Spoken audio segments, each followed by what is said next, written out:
Let's make some homemade cheeseburgers. I've got about a pound of ground meat. Probably gonna make maybe 2, maybe 3 patties.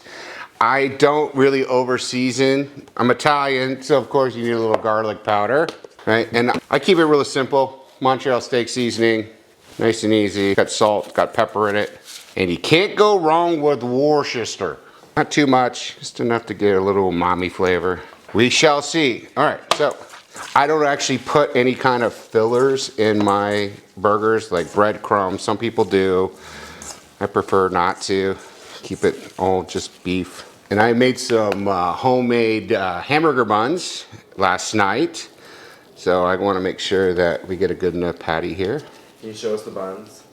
I can here in just a second. Let me just get these patties made so I want a little more there.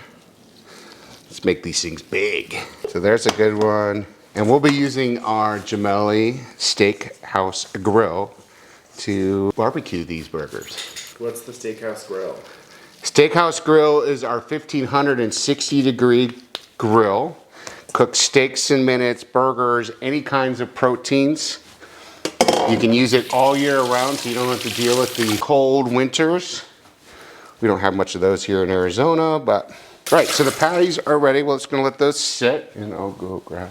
I actually made these last night. So the one thing I don't like about bread that you buy in the store, it's got 30, 40, 50 different chemicals.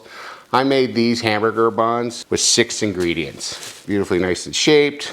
And so what I do is I prep in my bread maker, do the dough rise.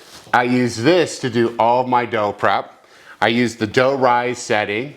And then once you use the dough rise setting, you pull it out, you make your little rolls, you let them proof for the second time, bake them, and you've got 6 ingredient bread rolls. All right, we're gonna grill 2 burgers, and the way the placement is, you wanna just keep it about 1 inch off from the bottom so that it hits the heating elements perfectly. And then you just put this thing in. Ooh, snap, crackle, and pop, folks. Things are getting good. I did not cut that right. We have extras. All right, time to flip the burgers. Look at that, nice little crust on them. And that's in your house. That's right. And as you can see, there's no smoke. It's all about placement, right? We're gonna put these a little lower. Get in there, there we go. All right, looks like our burgers are ready. Look at that. And we're gonna just put them here on the resting rack. I'm still astonished that this is in your house. All right, so we got, turn that off, let that thing cool down. We got our buns ready. Oh, something I almost forgot. You can't forget the cheese. I hope you like pepper jack. I'm giving a taste test on this. So we're gonna actually, now that it's off, it's still pretty hot in there, so I'm just gonna give it a few minutes to melt. The best condiment ever, yellow mustard. I feel like that's debatable. Oh. Boom. Now let's just lay down we'll lay the lettuce at the bottom. What? We're gonna lay the lettuce at the bottom. Make a little lettuce bag.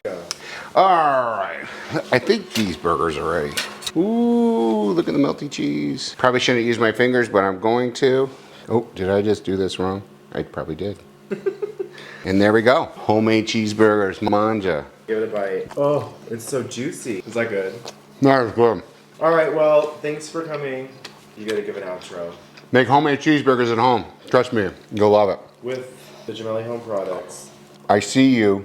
You gotta pay her the tax. It's only fair. Don't forget to pay the meat tax. Good girl. All right, and that concludes the grill, the bread maker, And me, cooking. Manja.